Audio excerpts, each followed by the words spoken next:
Good afternoon to all my ball knowers out there. This is episode 1 of The Spread Zone with yours truly, Kirk Kemp. As you can tell, to go ahead and get this out of the way, I'm wearing a Tennessee shirt, so I am a diehard Tennessee fan. However, I will be trying to be as unbiased as possible doing these shows.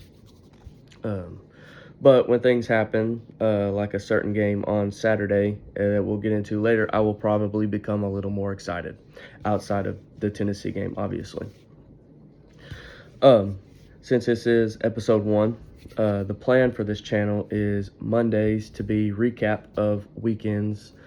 And so what that means, we will recap a Saturday college football slate of games. We'll give you the full SEC rundown. We'll give you the big games around the rest of the leagues of the NCAA, as well as NFL talk, big things that happen in the NFL, fantasy plays.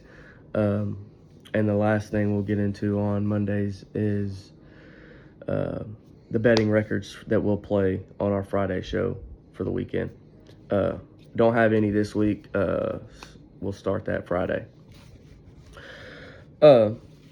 So, to get started with the rest of the week, we'll have on Wednesdays, usually we'll run through Thursday night football, what we like there, plays we like for Thursday night football, money lines we like for Thursday night football, fantasy plays for Thursday night football. May do a little baseball talk around playoffs on Wednesdays to keep it light, keep it going, not having little 10-minute episodes. They will be shorter on Wednesdays probably, unless we come up with some games, some trivia, some stuff. Wednesdays might be our day that we have some guests come in and we run games and live shows and stuff of that sort, if possible. With live shows being said, if there's a huge game that we have, we may go live and have a little live action so everybody can hear our talks during those games. Now, moving on to Fridays. Fridays usually will be our bet plays for the weekend. So we'll run through our favorite Saturday plays for college football, favorite NFL plays, different things we like for NFL touchdown scores, spreads, yardages for those games, rushing yards, receiving yards, that type of stuff for your free lock plays on Friday. So to get started with episode 1, we'll run around the league of college football of week 1. So Thursday afternoon, we had South Florida blow out last year's playoff team, Boise State. Yes, they don't have Ashton Jeanty anymore. Yes, they are, they lost their best player. However, that offense of South Florida, high-powered, Byron Brown is a stud quarterback. Coming back off injury, looked great. They have a big game coming up that we'll get into a little bit later and talk about what we like in that game. North Dakota scares KSU. Man, Kansas State has been looking a little sluggish to start the season. Losing Dylan Edwards, big loss obviously, but they do run a 2 running back system. They have a 2-headed monster in the backfield. Edwards is the preferred back of me. Everybody might not think that way, but losing him is a big loss. However, should never lose to North Dakota by 3 points. A big game happened on Sunday night that we're getting into. Miami comes back and takes down Notre Dame.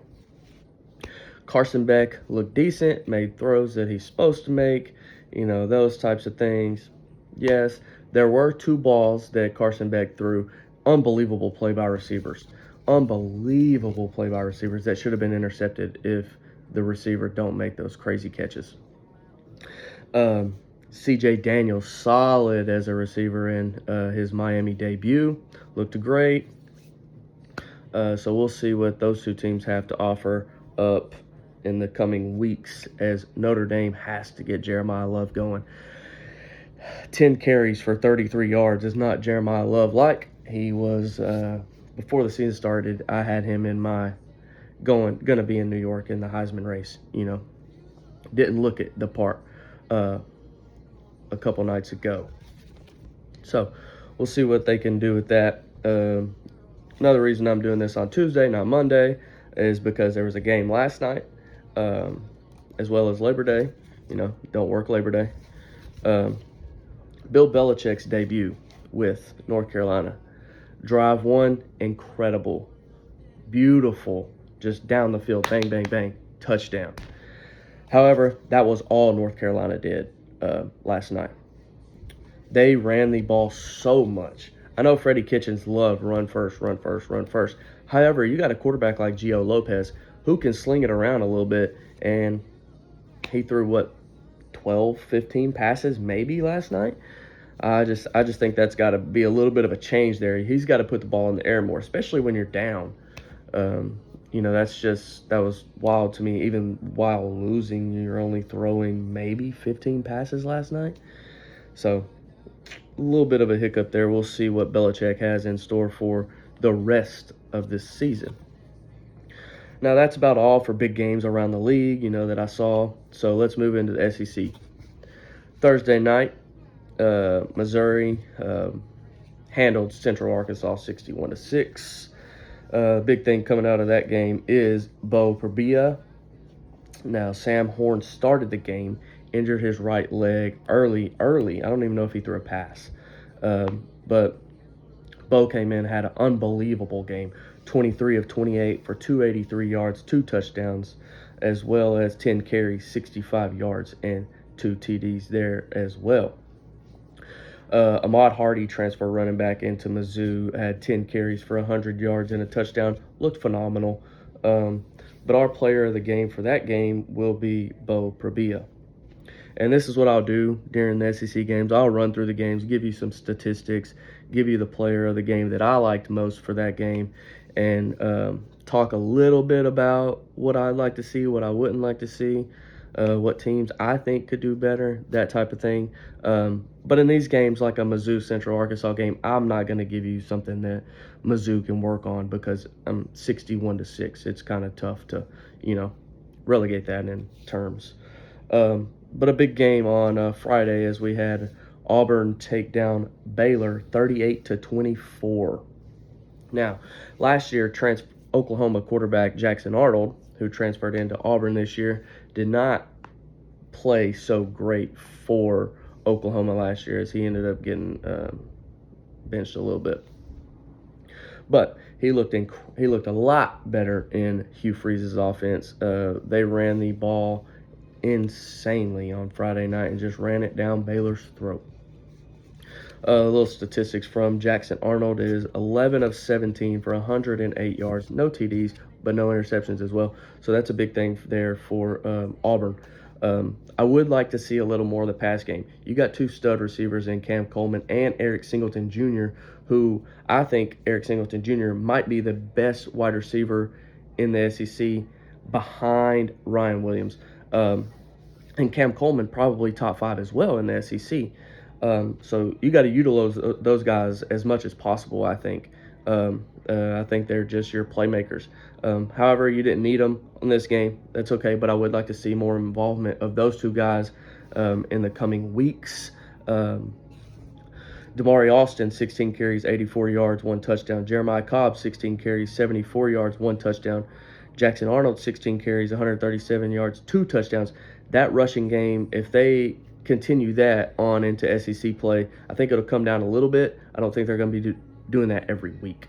But if that can be consistent in, where this week you have 48 carries, 295 by 3 guys, you're not going to see that. But 40 carries for 200 a week, that's a lot better than last year from Auburn's play, as that will double the amount of rushing yards as last year. And I think that was a big thing for Auburn last year is rushing yards. They didn't do that well. So they handled Baylor. My MVP of this game would be the run game. I'm not going to say player of the game because there's no one player there. It's 3 guys combined who went just absolutely insane for the Auburn Tigers. Get it into Saturday. We'll run through the games where kind of cupcake games, and then we'll get into the big games in just a little bit. We got Georgia 45-7 over Marshall. Branch Brothers, solid debut for Georgia. Gunnar Stockton, 14 to 24, 190 yards, 2 touchdowns, 10 carries, 73 yards, 2 touchdowns. Looked okay, looked great running the ball. Got to clean up some of the other stuff. But player of the game is probably Gunnar Stockton for that one, even though it was Marshall. Florida 55 to nothing over Long Island Sharks. DJ Lagway 15 of 18 for 120 and 3 touchdowns. Yes, he only missed 3 passes. However, you could tell that he had not practiced a ton in the offseason because of some lingering injuries that he had going back to last season. Now, that will get cleaned up, and it'll have to get cleaned up fast. LSU coming to town in the coming weeks. So, that being said, Jaden Ball looked incredible. As expected, Jaden Ball is a stud running back. Going to be tough to handle this year for opposing teams. 9 carries, 104 yards, 1 touchdown. Yes, he didn't have a lot of carries. He didn't need it. They were up big the whole game, so why waste it? But an average of, 12 a carry just about is insane, even against whoever you're playing. So look ahead into Jaden Ball as one of the top running backs in the SEC this year. So we'll see how he progresses. Moving on, Oklahoma 35-3 over Illinois State. Wazoo transfer quarterback John Mateer, 30 for 37, 392, 3 touchdowns, 1 interception. Mateer looked great. He did his thing. It's what was expected of him coming in to Oklahoma this year, is doing exactly what he did against Illinois State. The big thing I liked out of Oklahoma this game was the receivers. The transfer receiver, Keontae Lewis, 9 catches for 119 yards, 2 touchdowns, and Deion Burks did his thing as well in this game. Player of the game, John Mateer. We'll see what he does this week against a tougher defense. We'll get into that in a little bit. Ole Miss routed Georgia State 63-7. Austin Simmons a little shaky this week, First start, I guess you could say it's understandable. But 2 interceptions against Georgia State is a little, but he will improve. First start.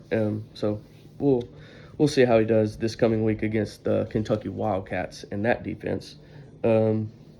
Simmons went 20 of 31 for 341, 3 touchdowns, 2 picks. Not terrible, not great. The run game for Ole Miss is what I'm really here to harp on, is Kawan Lacey, transfer running back, 16 carries, 108 yards, 3 touchdowns, and Logan Diggs, by way of Notre Dame, by way of LSU to Ole Miss, 7 carries and 91 yards and a touchdown. So, player of the game here is Missouri transfer Kawan Lacey for the Ole Miss Rebels. Keeping it going here, Mississippi State, 2-score win over Southern Miss, 34-17. Blake Shapen looked decent, not great though. What I would really want to talk about here is the transfer running back that everybody was so high on. A lot of people wanted him. Fluff Bothwell out of Mississippi. He came from South Alabama, I believe.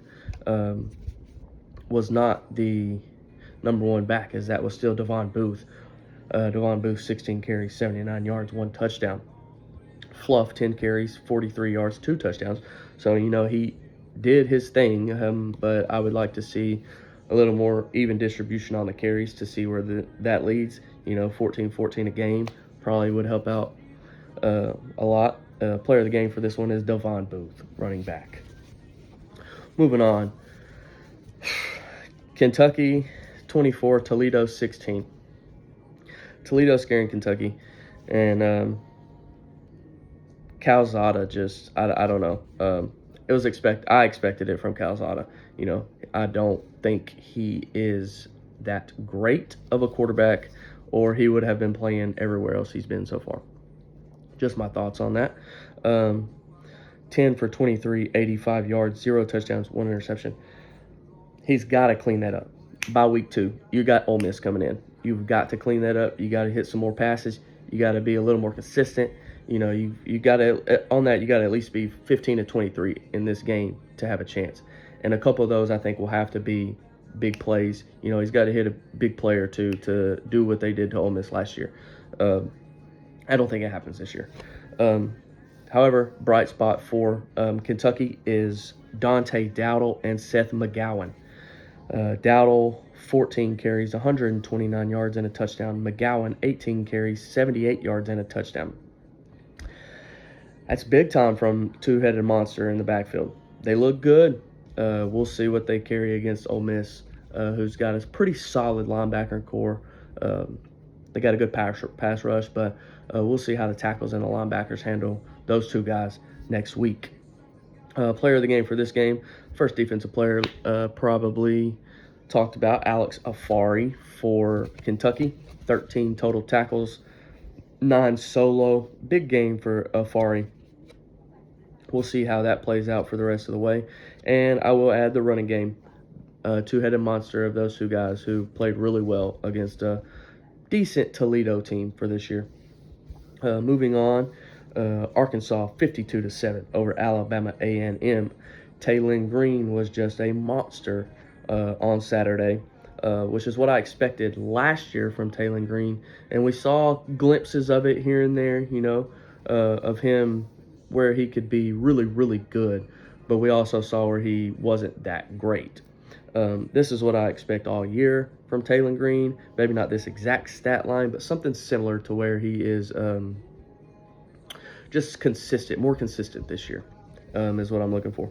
24 of 31, 322 yards, 6 touchdowns, 0 interceptions, 9 carries, 41 yards. So looked great. Yeah, granted it is Alabama A&M, I know, but we will see what he does whenever he gets into conference play, if he can just be a little more consistent. Throwing the ball there, doing that dark horse Heisman candidate kind of, just depends on if he gets consistent or stays a little inconsistent. We'll see how that plays out. Mike Washington, running back. Braylon Russell, running back. Equally 9 for 79 for Washington, 11 for 41 for Russell. Washington's, you know, you're more scat back, you know, more elusive.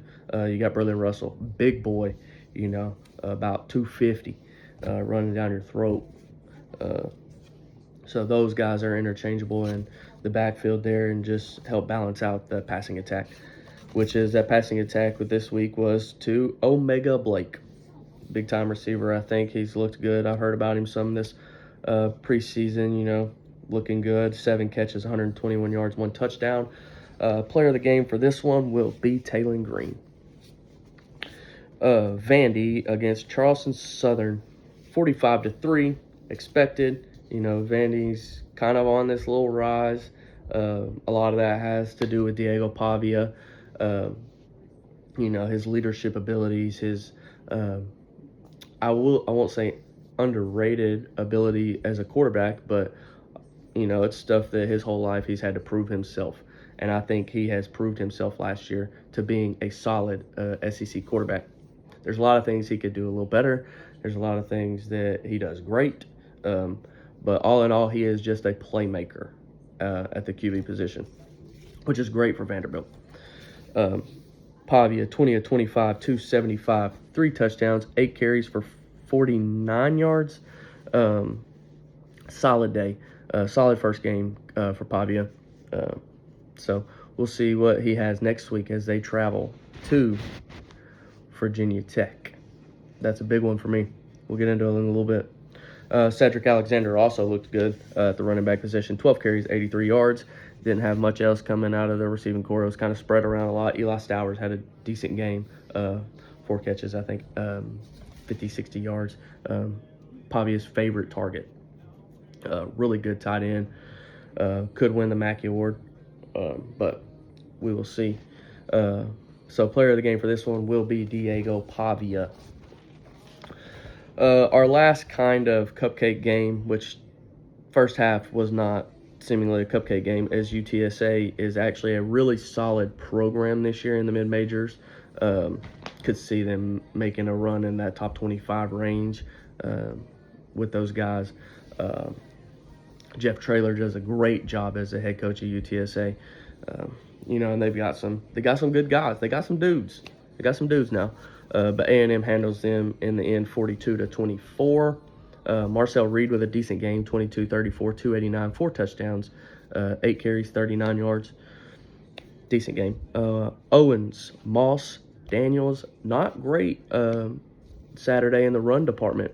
We've seen Le'Veon Moss go crazy for some games. So I think that's got to be a step up in the coming weeks is the run game. I think you got to get more production there. Yes, Reed is a good runner, but not having any running back over, I think, 40 yards, I think you got to hit a couple of those. And I think that's why it was so close, and UTSA did a great job, obviously, stopping the run. Transfer receivers here, Mario Craver and Casey Concepcion had great days in their A&M debuts. Craver is my player of the game with 8 catches, 122 yards, and 2 touchdowns. Now, into the second segment of this is our big games out of the SEC this week. We had 5 of them. And yes, I'm a Tennessee fan, so I will probably spend a little more time in these episodes talking about Tennessee and their games. So they will always be last in my department because I will spend a little extra time on them and what I like and what I would like to see. So that is one thing you will see here. And you could listen to everything else. If you want to skip through the Tennessee part, that's fine. But we've got good stuff coming. So 11 a.m. Saturday morning Central Time, we had Ohio State take on Texas in Columbus, that is. With all the preseason hype around Arch Manning, Heisman winner, Manning name, I think a lot of that stemmed from his Manning name. This is his first start in college football. It is in Columbus against a top 3 defense. What I saw from him, I'll give you a stat line: 17 of 30, 170 yards, 1 touchdown, 1 interception, as well as 10 carries on the ground, 38 yards.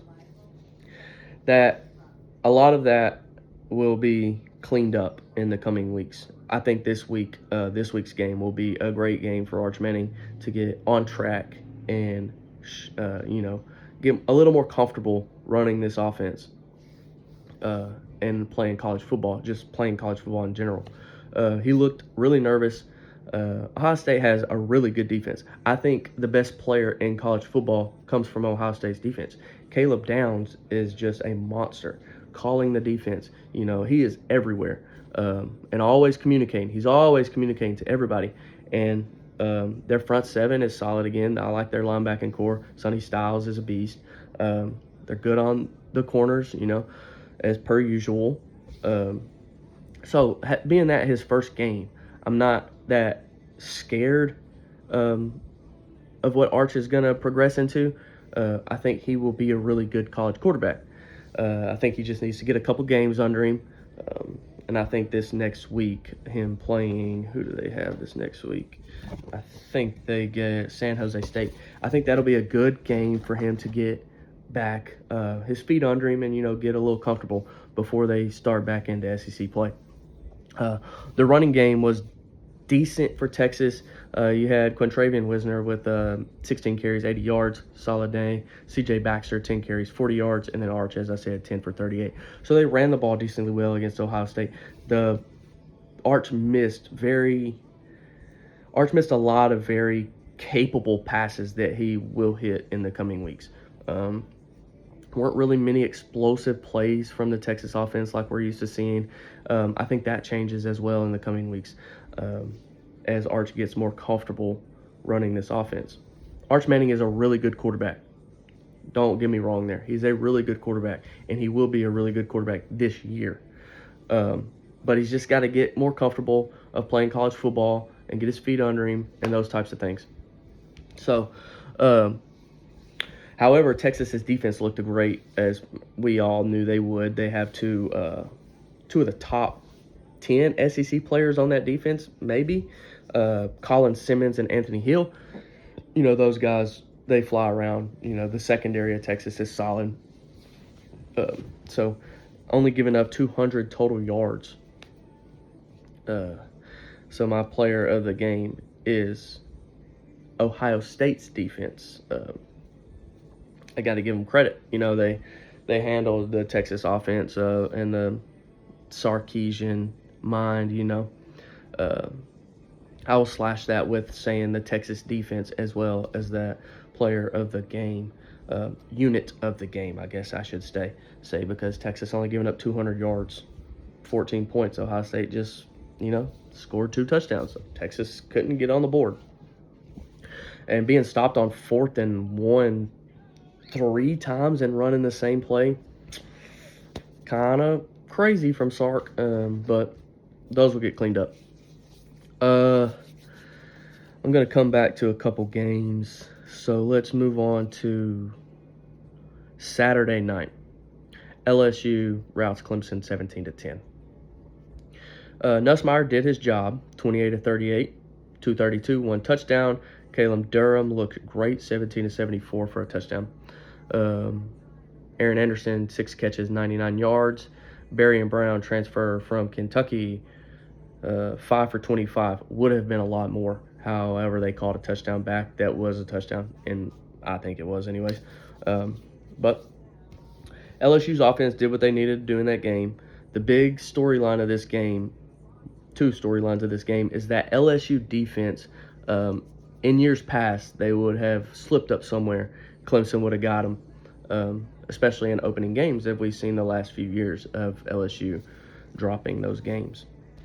As also, I don't know which one to credit more or discredit more, the Clemson defensive line or the LSU offensive line.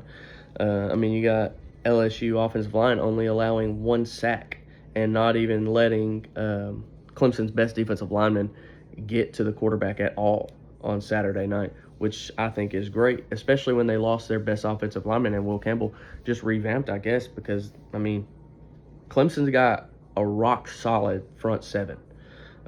Those guys get after it, and I was expecting a lot of that from Clemson on Saturday night, and it just didn't happen.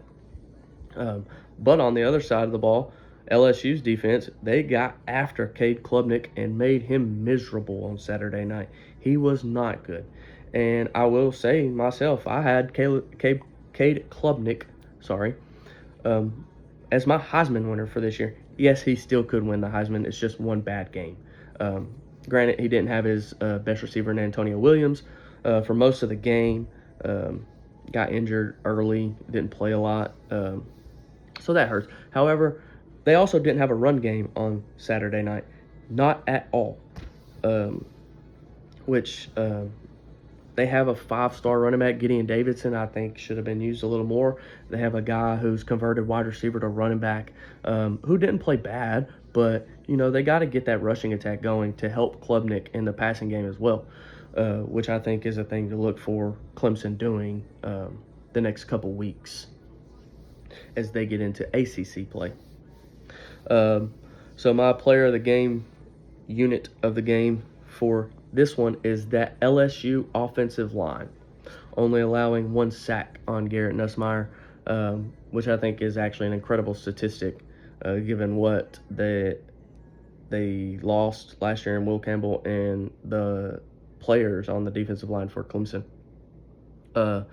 Sunday afternoon, we had South Carolina 24, Virginia Tech 11. Lenore Sellers, perennial Heisman winner or candidate. Let me say that. He looks like he could be on track. I don't know. 12 for 19, 209 yards, 1 touchdown, 13 for 25, and 1 touchdown on the ground. The big thing for me was the South Carolina run game. Their running backs looked pretty good after losing Rocket Sanders last year. Oscar Attaway, the third, 14 carries, 60 yards. Rajul Faison, 7 carries, 40 yards. Those guys combining for 21 carries and 100 yards, just under 5 yards a carry. Good. Oscar Attaway looked like he's going to be a problem this year on a couple here and there plays that I saw. Nick Harbor, 6'5", track star, 3 catches, 99 yards, 1 touchdown. Had a couple drops, which is his kind of kind of the forte around Nick Harbor is that he could be an incredible wide receiver. He just drops a few too many passes here and there, especially ones that hit him right here in the chest or right on the helmet. Those passes are the ones that you're like, come on, dude, catch the ball. Yelling at the TV at home, like, catch the ball, bro. It's right here. If he cleans that up, I could see him taking off to another level, and that insinuating that will send Lenore Sellers even to another level of stardom, because having that speed with 4.3 speed at 6'5", that's just tough to handle. What I would like to see from South Carolina is getting that tight end more involved. They have a stud tight end, Michael Smith. He wasn't really involved Saturday afternoon. I would like to see that get a little more involved in the coming weeks. I think he could be a big part of that offense, especially for Sellers when he scrambles out and stuff, having that check down to the tight end. Michael Smith, really good player. Defensive front seven for South Carolina looks solid against Kyron Drones, who loves to run, get out of the pocket, get away. Kind of handled that a little bit. Drones had a couple plays here and there, but for the most part, he was contained. Defensive line or front seven, 2 sacks, 4 tackles for a loss for South Carolina. Solid day. We saw the guys for South Carolina do what they needed to do on the defensive side of the ball. But my player of the game is Oscar Attaway III, as he had a solid day for the Gamecocks. Okay, this is where you might see me get a little happy talking, as Florida State, 2-10 last year, takes down the Alabama Crimson Tide 31-17.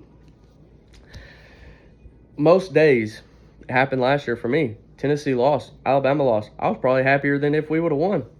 So most of the time I do prefer to see Alabama lose rather than Tennessee win. And that's just how it is, being a Tennessee fan for the last, 15 years.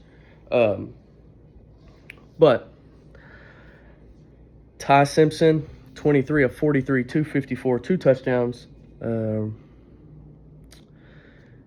He made some passes. He looked okay. Jeremy Bernard, big day from Bernard, 8 catches, 146 yards. Ryan Williams, not much going. 5 catches for 30 yards. Got to get him more involved. He's the guy. He's that guy. He's a stud. Top 3 receiver in the country. Got to get him the ball. And he was vividly upset after a couple drives that we saw on camera. What I saw from Ty Simpson was he is, and this may change in the coming weeks. Yes, he may get better and probably will as he's played more college football. He is strictly a pocket passer currently. So, like I said, that could change in the coming weeks. Those balls on the run and outside of the pocket will get better as he plays more ball. But once he got out of the pocket, throwing on the run, everything was spiked, sailing. He was not making those throws that you expect a college SEC quarterback to make, where once you're out of the pocket, you hit those guys on the sidelines, you hit the check downs, you hit those guys that are just standing there wide open who move for you once you're out. Everything was spiked a lot, and that'll get fixed. I'm not afraid of that, but I hope it doesn't get fixed for my sake, but I do think their offensive scheme enough to fix those types of things, because that's going to happen. You're going to play these teams with solid front fours that are going to get to the quarterback. So you're going to have to change that to make those throws. If not, they're going to be in trouble. 2 injuries I will talk about for the Florida State game or the Alabama game is run game without Jam Miller, not great. 29 carries, 89 yards, no touchdowns.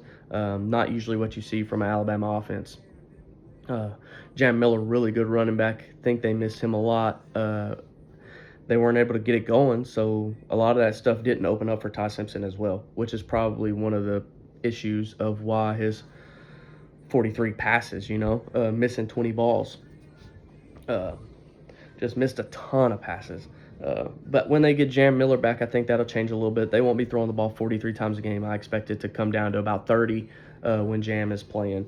Also, that had to do with them being down the whole game, so they had to throw the ball a little more. Defense for Alabama, decent. Deontay Lawson, Justin Jefferson, Keon Sabb, 6 tackles each. Those are the dudes outside of Tim Keenan, who was not available on Saturday afternoon. And so, they made some plays. They made some stops. They did. They just didn't score the football enough. And they did not stop the run is the big thing there. And Tim Keenan being in the middle of that defensive line is a big help. So him being out was just Florida State just jam down your throat. And that's what they did to them, as Florida State had 6 guys with 6+ carries. Ran the ball almost 50 times for 230 yards and 4 touchdowns. The big note was obviously Tommy Castellanos had 16 carries for 78 yards. He didn't throw. He made throws when he needed to make throws, but he didn't throw a ton. You got Danzy 3 for 56, Chroma 7 for 31, Sawchuk 6 for 28, Williams 6 for 14, another guy 6 for 22. So that's just those things. That's what, I guess, not having Keenan, Florida State's game plan was run this down your throat. We all know Alabama's kryptonite sometimes is a Gus Malzahn offense, and that came to fruition on Saturday afternoon as the Florida State Seminoles took down the Crimson Tide. So we'll see how Bama cleans it up. Florida State looked decent. They may be on a better track this year. I think Gus Malzahn obviously is a big improvement for the offense. If Tommy Castellanos can be any type of consistent this year, they may make a splash in the ACC. With that conference, it's very top heavy. You got Clemson, you got Miami, you got, Florida State. I guess those might be the top 3. Duke's probably going to be pretty decent this year. So yeah, if I'm missing one, I'm sorry. SMU may be back. I don't know. We'll see if they have a return to fame after last year as well. But yeah, FSU could make a splash in the ACC this year, as long as Tommy Castellanos stays healthy and stays consistent in Gus Malzahn's offense. So the most valuable player in this game would be Tommy Castellanos, as he routed that Bama defense. Now on to my game. So Tennessee routs Syracuse 45-26 in Atlanta on Saturday morning. Joey Aguilar, in his first start in the SEC, in an SEC game with Tennessee. Let me just say his first start with Tennessee, not an SEC game, obviously. 16-28, 247, 3 touchdowns. Big stat here, zero interceptions for Joey Aguilar, which was a big thing for him coming into today, as he had a lot of turnover problems last year, but the year before he did not. Last year, I think, was more so them being down a lot and having to sling it around all the time, having to try to make big plays, having to try to do it all themselves because they were always down. So I think a lot of that stemmed from being down in the scorebook during those games last year. The year before we saw him 65%, with a 3-to-1 or 4-to-1 touchdown to interception ratio. That could return in Josh Heupel's offense with Joey Aguilar. We will see. There are a lot of things I liked about Joey Aguilar on Saturday. There's a couple things I didn't like about Joey Aguilar on Saturday. The big thing for me was I think the ball he threw to Braylon Staley, the deep ball, would have been the prettiest ball we have seen in a year, maybe 2 years. We did not see Nico Iamaleava hit that ball last year at all. That would have been the prettiest ball of Nico Iamaleava's career. I'm not going to harp on Nico Iamaleava. That's over and done with. I'm just saying, in the past 2 years, we have not seen a deep ball like that thrown since Hendon Hooker. Joe Milton may have hit a couple here and there, but not to that right in the breadbasket, keep it running, touchdown. He also carried the ball a little more than I thought he would, and 6 carries, 34 yards. The one thing I did not like from Joey Aguilar carrying the ball is he's got to slide. You can't try and defensive players in the SEC as a quarterback. You got to slide so you're still there healthy for your team. If you try and do that in SEC play, you're going to get your head taken off, and you're not going to be able to make plays for your team. So I did not like that. The other criticism I had on him is a couple of the short passes, the screen balls, the little slants, here and there. It happened 2 or 3, maybe 4 or 5 times on Saturday. Really high, made the receivers jump. Screen balls, you gotta hit him in the chest. You gotta let him make a play. That's what a screen pass is. Hit him in the chest, let him make a play. May have been some adrenaline there, being his first big game. So I think that'll get cleaned up a little bit this week in practice. We'll see Saturday if it did or not. Gotta have that. Gotta get those down.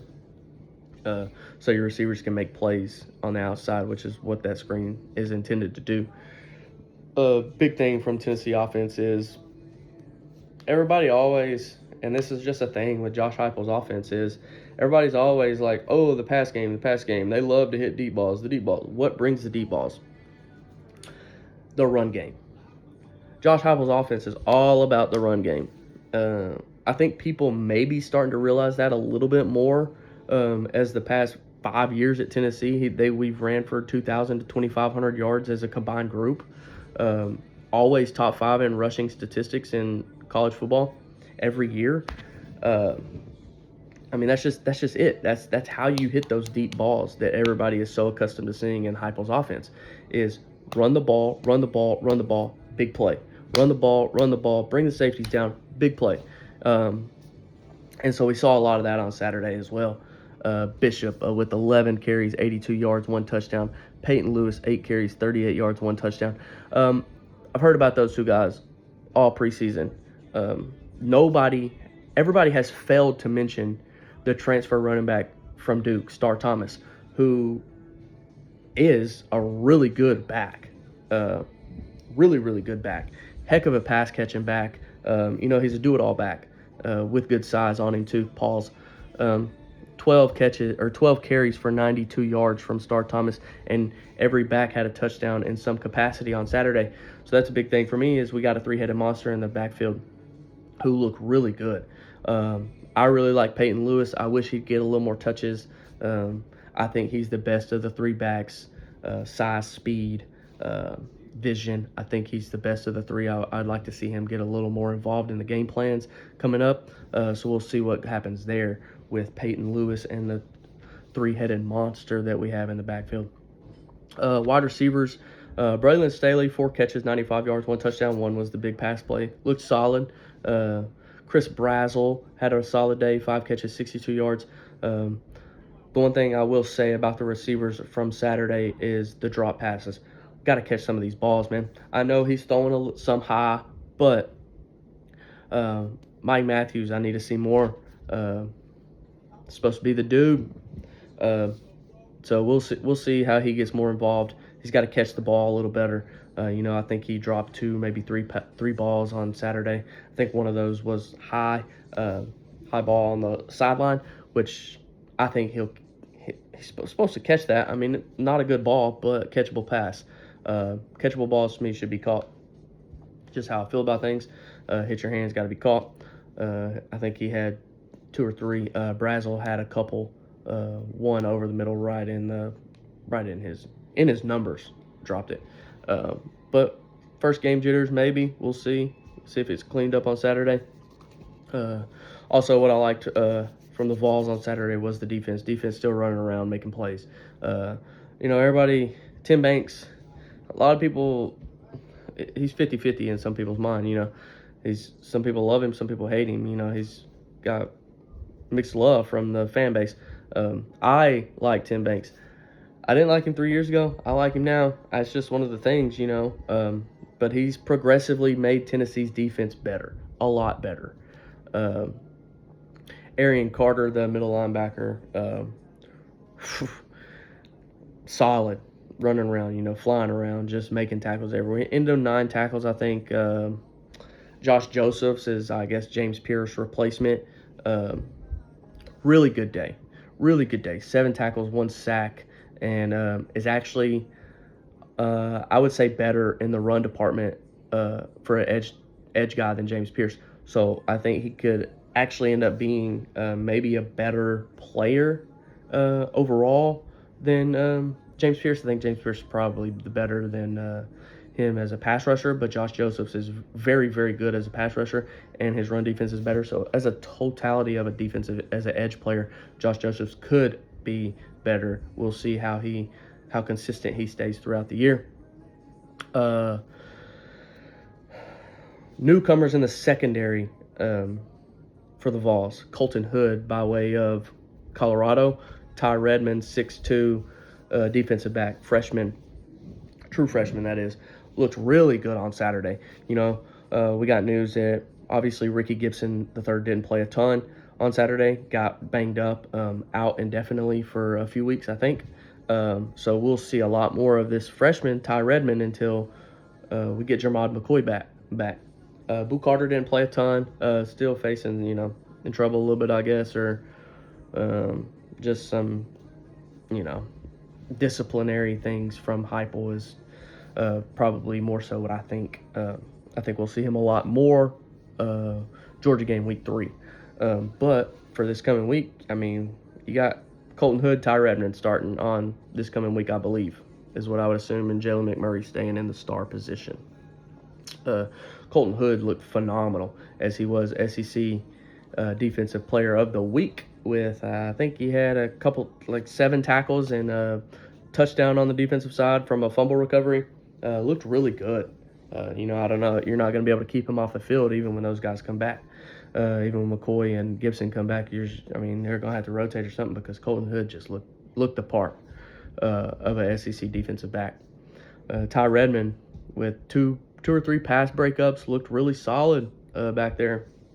The big thing I really loved was our star position player in Jalen McMurray. Looked phenomenal Saturday. Had a sack, had a couple pass breakups, just made tackles, made plays everywhere, flying around. And I think Jalen McMurray is the breakout star for this defense this year. I think he is going to be an incredible part of this defense, returning to what they did last year, maybe better than last year, as that secondary, once McCoy comes back, once Gibson comes back, is a really good unit on the back end. I really think that unit could be one of the best in college football with those guys. Tillander looked okay. The defensive line played a ton of dudes on Saturday, obviously, just running guys in and out. I think 20 guys recorded a tackle or more. So, that goes by way of it was a blowout for a little bit. Took starters out, played a bunch of dudes, got used to playing. So I think that's one of those things. Defense was solid. Player of the game for this would have a few of them. We got a unit of the game, 3-headed monster in the backfield: Deshaun Bishop, Peyton Lewis, Star Thomas. Players of the game for me would be the secondary newcomers in Colton Hood, Ty Redmond, and plus Jalen McMurray, who was there last year. But those guys just looked phenomenal on Saturday. Really, really proud of the boys for playing a good game. So that is your SEC recap of the week, and around the league recap. We are at 49 minutes almost. Pretty good. So we'll spend the last 10 minutes talking about week 2 games. So what my plan is here for these week 2 games is run through the games, give you who I like in the game. I'm not going to talk on the spreads for the games yet until Friday, because they'll run a couple points here and there, so I'm not going to give you any picks yet. That'll all be saved for Friday and just strictly those spreads and money lines picks. But I'll tell you what I like and what I dislike about these games coming up. So Saturday, 11 a.m. game, San Jose State at Texas. I like Texas, obviously. Blowout victory here, I believe. I think Arch gets his feet under him. I think the 2 backs get going. I like to see the receiving core, Ryan Wingo, DeAndre Moore, those guys get going against San Jose State on Saturday. Saturday, 11:45, Utah State at Texas A&M. Texas A&M will handle business here, I believe. I need A&M to get that rushing game going Saturday. You got three guys that run the ball pretty well and pretty effectively, excluding the quarterback, which also runs the ball really well as a quarterback. I think you got to get that going. Got to get that going for this team to do anything this year, really, to have a chance at where they were last year, even. So I think that we got Saturday 2:30, Austin Peay at Georgia. Georgia will handle business. It'll just be a tune-up game for week 3 when they come to Knoxville. Just get a little everybody more in tune of the offense. You got new guys. You got new quarterback. So we'll see how that goes. Also got ETSU, East Tennessee State, at Tennessee. Tennessee should handle business. Joey Aguilar's first game in Neyland Stadium. We'll see how it goes. Also, just like the Georgia game, I think will be a tune-up for the game to come the next week when Georgia comes to town. Because Joey's got to clean up some stuff. Run game needs to be consistent. We'll see how they look. Defense, get another week involved, of seeing what they can do, especially in the secondary now that the injuries have occurred. Getting those guys in a cohesive unit, doing things together, communicating together, because that'll be vital in the week 3 game. We got Kansas at Missouri on Saturday at 2:30 as well. This game, I'm not really sure which way it goes. Will Bo Perea be phenomenal? I don't know. Central Arkansas, I don't know. We'll see. Kansas defense is not great. How is Missouri's defense? I don't know. They played Central Arkansas. We will see how they handle Jalen Daniels. I think the big key in this game for both sides, or for Kansas, is Jalen Daniels. Passing attack, can he be consistent? Running the ball, can they pick up yards on Mizzou's defense? For Missouri, it's what do you have in Bo Perea? I don't know. We know what you're going to get from Ahmad Hardy. Ahmad Hardy was the most highly sought-after running back transfer in the country, I believe. You know what you're going to get from him. He's gonna do his thing.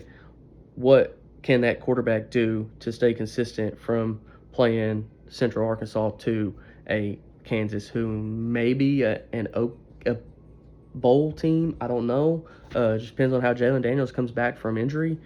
So we'll see how that game rolls out. I do not have a team circled for that win yet. That pick will be saved for Friday, because I am still unsure on that one going into Wednesday. The last 2:30 game of the day is Ole Miss at Kentucky.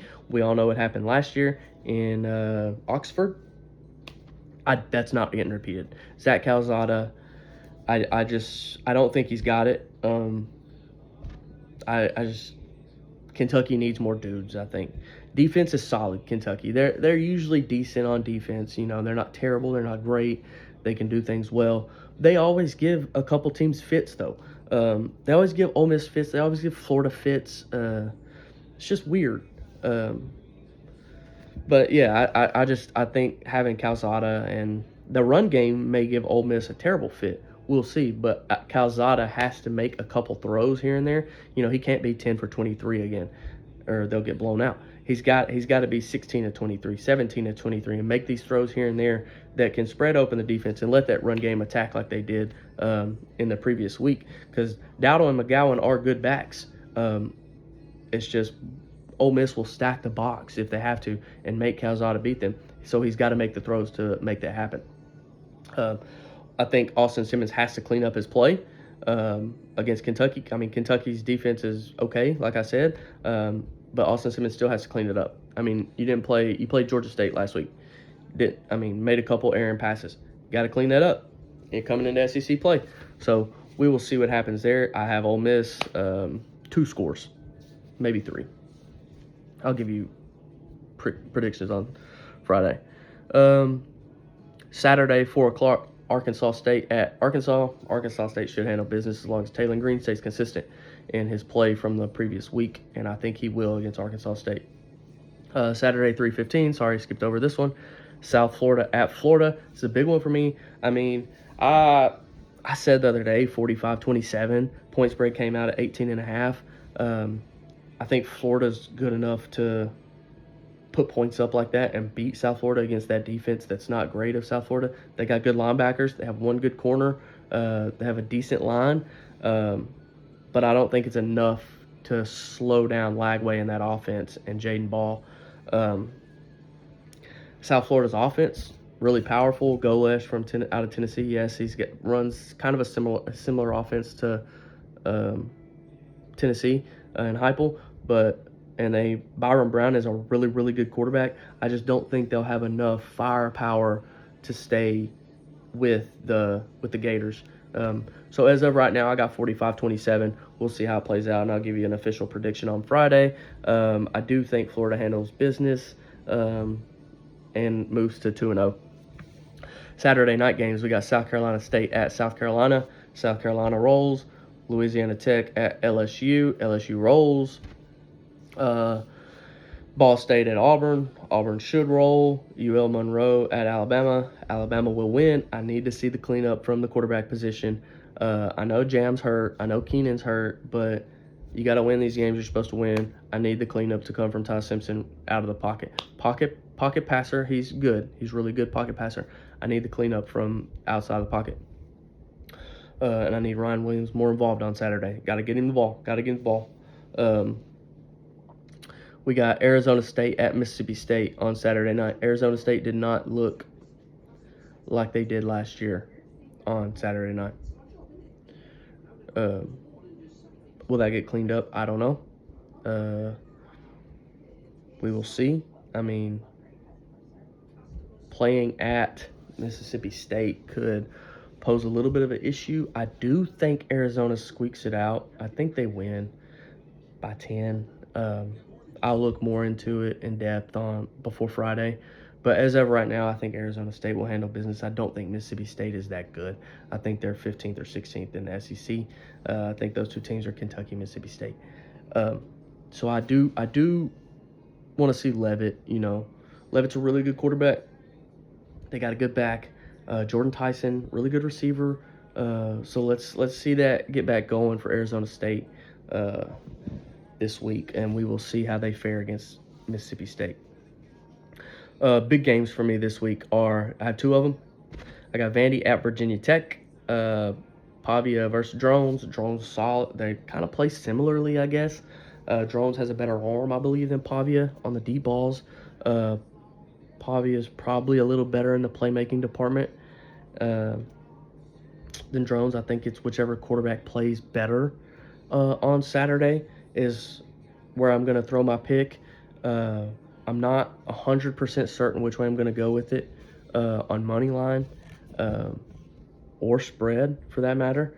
But I do want to see both quarterbacks Saturday. That should be a good game, I believe, especially being at Virginia Tech. That stadium will be rocking for that game. The big one, Saturday night, Michigan at Oklahoma. What does John Mateer do against Michigan defense? I don't know. He's got a good receiving core. He's got some of the guys, They have a solid defense, Brent Venables' defense, with the new offensive coordinator. I think they can be really good this year. I think Oklahoma is sneaky good this year. But it's all going to depend on how good is John Mateer. I don't know. I also don't know how good Michigan is as well. They weren't great last year. We will see how that game plays out. I'll give you my official predictions on those games and a couple more on Friday when you come back to us on the Spread Zone with Kurt Kemp. Thank you guys, and I hope you have a great week.